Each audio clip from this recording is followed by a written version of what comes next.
যেহেতু শ্যামকানু মহন্তই যিখন পিটিশ্যন আমাৰ অনাৰেবল এপেক্স কোৰ্টত দ্বাৰস্থ কৰিছে, দ্বাৰস্থ কৰা দিনটো হৈছে 30 ছেপ্টেম্বৰ 2025 3:32 PM তেওঁ এই গোচৰটো বা এই under article 32 of the Indian constitution এই গোচৰটো তেওঁ দ্বাৰস্থ কৰিছে অনাৰেবল এপেক্স কোৰ্টত।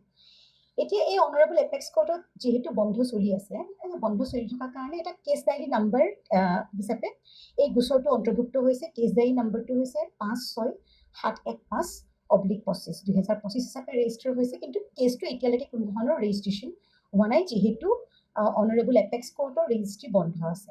6 তাৰিখে হয়তো অনাগত দিনত এই কেছটো ৰেজিষ্টাৰ হ'ব supreme court honourable apex court খোলাৰ পিছত। কিন্তু এতিয়া আমাৰ কথাটো হৈছে সেই পিটিশ্যনখন কিহৰ বেচিছত শ্যামকানু মহন্তই থ্ৰু এডভোকেট দ্বাৰস্থ কৰিছে। ইয়াতে টোটেল 26টা এভাৰমেণ্টছত অৰ্থাৎ এলিগেশ্যনত এই পিটিশ্যনখন under article 32 of the Indian constitution দ্বাৰস্থ কৰা হৈছে। 40টা গ্ৰাউণ্ড তেওঁলোকে ৰিলাই কৰিছে আৰু লগত 11টা প্লেয়াৰ। ইয়াৰে যদি আপুনি 26টা এভাৰমেণ্ট চাবলৈ যায়, তেওঁ জাষ্ট মূলতে এই কথাটো তেওঁ বুজাব বিচাৰিছে যে থ্ৰেট টু হিজ লাইফ আৰু পাৰ্চনেল লিবাৰ্টি, যিটো পৰে আমাৰ under article 21 of the constitution. তেওঁ মূলতে এইটো বস্তুটো অনাৰেবল এপেক্স কোৰ্টত বুজাব বিচাৰিছে বা দ্বাৰস্থ কৰিব বিচাৰিছে যে তেওঁৰ সম্পূৰ্ণ তেওঁৰ জীৱনলৈ ভয় বা সংশয়, আৰু লগতে যোনটো আমাৰ চিট অৰ্থাৎ আমাৰ ইনভেষ্টিগেশ্যন টীম, আমাৰ ষ্টেটৰ যিটো ইনভেষ্টিগেশ্যন টীম, সেই ইনভেষ্টিগেশ্যন টীমটো ইনফ্লুৱেঞ্চ হ'ব পাৰে বুলি কৈ পেলাই তেওঁ অনাৰেবল কোৰ্টত এই গোচৰটো দ্বাৰস্থ কৰিছে। আৰু এলিগেশ্যনছটো আহিছে সম্পূৰ্ণ মিডিয়াখিনিৰ ওপৰত। মিডিয়াসকলে যিভাৱে এই কেছটো চাৰ্কুলেট কৰিছে, তেওঁৰ মতে এই কেছটো এটা মিছলিড কৰা হৈছে ৰাইজক। মিডিয়া পাৰ্চনে এই বস্তুটো বেছিকৈ চাৰ্কুলেট কৰিছে আৰু মিছ ইনফৰ্মেশ্যন স্প্ৰেড কৰিছে। তেওঁ এই পিটিশ্যনৰ বেচিছত আমি কৈ আছোঁ অন দ্য ৰেকৰ্ড, আৰু তেওঁ কৈ আছে যে বিভিন্ন ধৰণৰ ৰিলছ, বিভিন্ন ধৰণৰ অপিনিয়ন, বিভিন্ন ধৰণৰ পাব্লিক ফিগাৰে এনেকুৱা ধৰণৰ মন্তব্য প্ৰকাশ কৰিছে য'ত এই যোনটো ইনভেষ্টিগেশ্যন এজেঞ্চি তাত ইনফ্লুৱেঞ্চ হ'ব পৰা চান্সেছ আছে।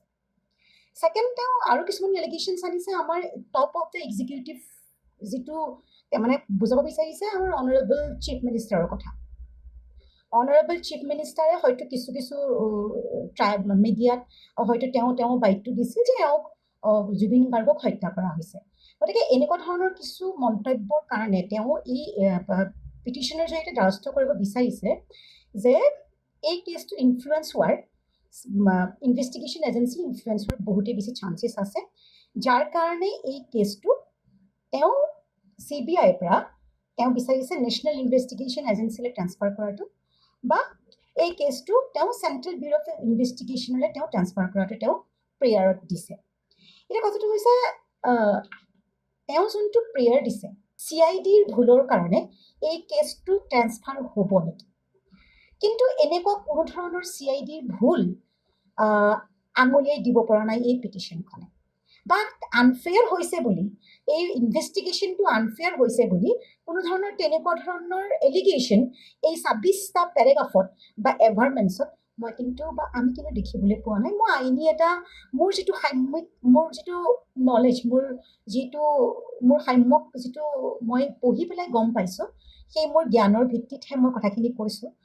আদাৰৱাইজ সেই এভাৰমেণ্টছত মই কিন্তু দেখিবলৈ পোৱা নাই যে ইনভেষ্টিগেশ্যন আনফেয়াৰ হৈছে বা আমাৰ ষ্টেট এজেঞ্চিয়ে ইনভেষ্টিগেশ্যনটো আনফেয়াৰ কৰিছে। তেওঁ এইটোৱে ক'ব বিচাৰিছে যে এইটো ষ্টেট ইনভেষ্টিগেশ্যন টীম, তেওঁ বিচাৰিছে যে তেওঁ অসমলৈ আহিব নোৱাৰিব ষ্টেট ইনভেষ্টিগেশ্যন টীমত, কাৰণ তেওঁ তেওঁৰ থ্ৰেট আছে তেওঁৰ লাইফক লৈ পেলাই, তেওঁৰ এপ্ৰিহেনশ্যন আছে তেওঁৰ লাইফক লৈ পেলাই, য'ত আৰ্টিকল 21 ভায়োলেট হৈছে।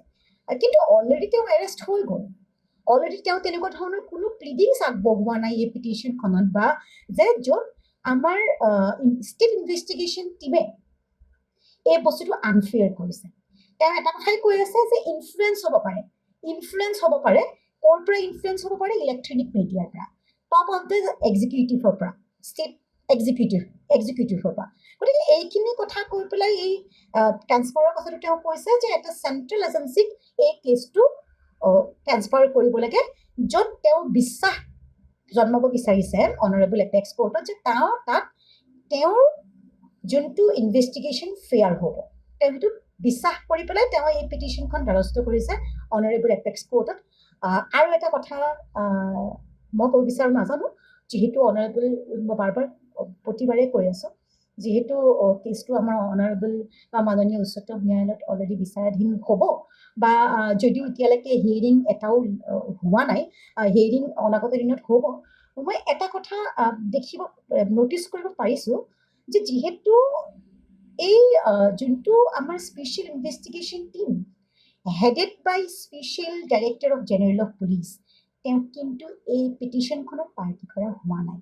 তেওঁ কিন্তু এই কেছটোত নেচেচেৰী পাৰ্টি, তেওঁ কিন্তু এই কেছটোত পাৰ্টি কৰা হোৱা নাই। যদিও আমাৰ অসমৰ state of Assam through the secretary home ডিপাৰ্টমেণ্টক পাৰ্টি কৰা হৈছে, ডাইৰেক্টৰ জেনেৰেল অফ পুলিচক ৩ নম্বৰ ৰেছপেণ্ডেণ্ট হিচাপে এৰেড কৰা হৈছে, কিন্তু এইটো কেছটো headed by special director general of police. এই কেছটোত special director general of police headed by special director general of police special investigation team, তেওঁ কিন্তু পাৰ্টি হিচাপে এৰেড কৰা হোৱা নাই। অনাগত দিনত হয়তো আমাৰ অসমৰ যিখিনি অধিবক্তা বা যি টীম গঠন কৰা হৈছে, অনাগত দিনত আমি সেই কথাখিনি হয়তো তেওঁলোকে উপস্থাপন কৰিব অনাৰেবল সুপ্ৰিম কোৰ্টত। সেই কথাখিনি লৈ পেলাই আৰু আমাৰ জুবিনদাৰ ন্যায় লৈ পেলাই আমি আশাবাদী, আৰু আমি ভাবোঁ যে ফেয়াৰ ট্ৰায়েল আমাৰ ইয়াতে হয়তো আমি ভাবোঁ, যিহেতু ইয়াত কোনো ধৰণৰ তেনেকুৱা এলিগেশ্যন আমি দেখিবলৈ পোৱা নাই, ফেয়াৰ ইনভেষ্টিগেশ্যন হ'ব বুলি আমি আশাবাদী। আপুনি বিচৰা বাতৰি পাব কেৱল নিউজ 18 এপত। নিউজ 18 এপ ডাউনলোড কৰিবলৈ স্কেন কৰক এই QR কোড। গুগল প্লে ষ্টৰতো পাব এই নিউজ 18 এপ।